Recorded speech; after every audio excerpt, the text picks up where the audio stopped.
Hello everyone and welcome back. In this video, we're going to be learning how to use Pytest with SQLAlchemy. So let's get started. First, we'll go over the project setup that we have here. We have a pyproject.toml file that has this section of -sv to add to Pytest, so we don't have to type that each time you want to run the tests. Then over here in the app folder, we have a models.py file, and this is just the setup of SQLAlchemy classes. So we've got the base model, a user model, and a post model, where users have a list of posts. And if we run this file directly, it will go ahead and create the database and the database tables. And this one will be under the prod.db. I have this so we can show that when we run the test, it's not going to affect an actual database if you were connected into some other environment.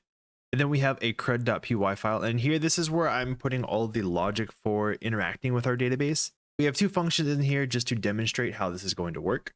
A pattern I've been using recently is to create a function that takes in a session and then whatever arguments you want to pass in to then interact with your database.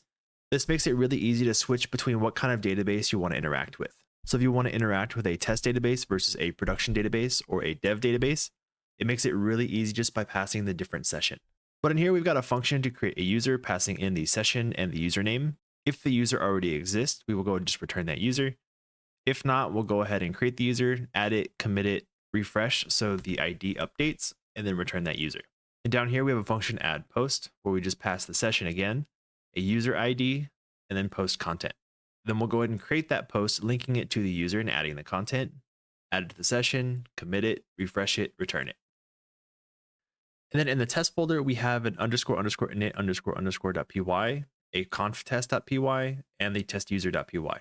In order for this conf test to find our app folder, we do need to add this __init__.py file. But this file is just empty. And if we look in our conftest.py file, we can see we've got some setup here. We've got our imports up here at the top. We're creating an engine with specifically our test.db file, creating the session.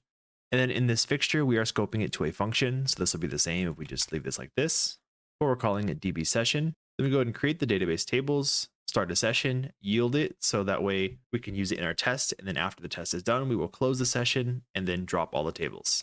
This is a simple way to set up and tear down your database, but it's not the most efficient since before and after each test you're interacting with the database, you're creating and dropping tables.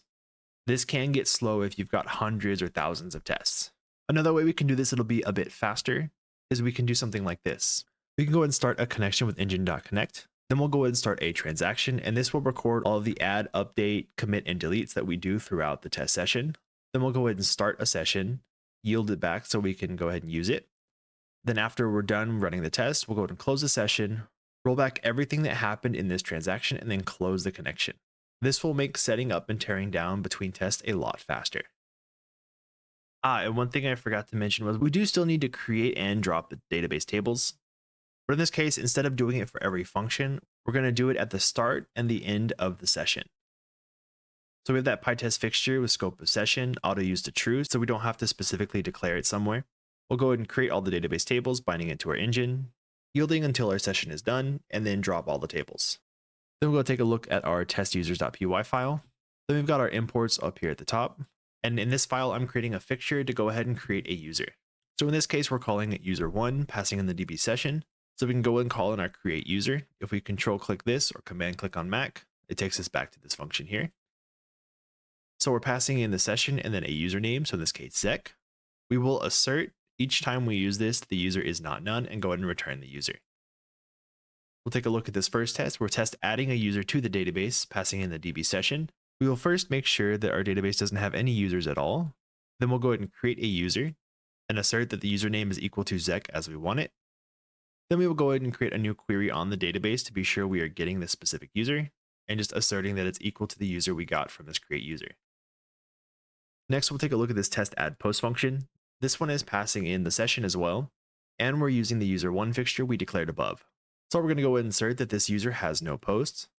Then we'll go ahead and call this add post function, passing in that db session, the user's ID, and then whatever content we wanted to pass in. So this test content for now.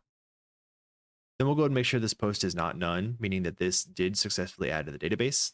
Assert that the user ID on this post matches the one that we have up here in the fixture, and that the content equals what we want it to. Then we'll go ahead and make sure this user has the post linked to their account. So we'll go ahead and run this by pulling up the console and typing in Pytest. And we can see it did pass the tests. And along with this, it did create that test.db file here. It did not do anything with a prod.db file. If we open up the models.py file, and if we scroll to the bottom, we have this name equals main. If I go ahead and run this file directly, it will go ahead and create that prod.db file here. But with the way we have it set up here for our test should never run on our actual prod DB that we have set up in the code. So taking a look back at our models, we can see that we do have a unique constraint here on our username. We can make a test that actually tests for this unique constraint. Then we'll go ahead and head back over to our testusers.py file. And we can do this by creating a function called testUsernameUniqueConstraint, or whatever you want to call it. We'll go ahead and pass in that DB session again. Then we'll go ahead and add a user with the username of unique. Go ahead and commit it. Then we'll add another user with the same username. And we'll go ahead and catch this error by doing with pytest.raises and the specific kind of error we want to catch. So whenever we do commit this to the database or we flush it, it'll go ahead and throw an integrity error. If we go ahead and scroll back up, we can see the import for the integrity error comes from SQLAlchemy.exe for exception. If I were to take this line, paste it here, and we'll go ahead and comment out this catching of the exception, we'll go ahead and run Pytest. We can see it threw an error. And we got that integrity error right here for that username that was the same both times we tried to commit it. So if I remove that line and uncomment this code, we'll go ahead and run this again. And we can see it did pass all the tests. So that test did pass now. There is a warning that comes up that because a rollback already happened when it caught this integrity error, trying to do another rollback back in our conf.test.py file at the end of the session, right here, just cause that warning to come up. If we wanted to ignore specific warnings like the SA warning, we could come to the pyproject.toml file and add this filter warnings variable as a list of warnings we want to ignore. If you are using a built-in warning, you can just pass the warning directly, but if you're using one from an external package like SQLAlchemy, you will have to import directly where it comes from. So in this case, we're going to ignore the SA warning from SQLAlchemy.exe since we don't need to worry about that warning here. So if we go ahead and run Pytest again, it then passes all the tests with that warning gone. And that's how you set up tests to work with SQLAlchemy. It is pretty straightforward, but the fixtures to do that can be a little bit tedious. Thank you so much for watching. If you found this helpful, leave a thumbs up, subscribe, and I'll see you in the next one.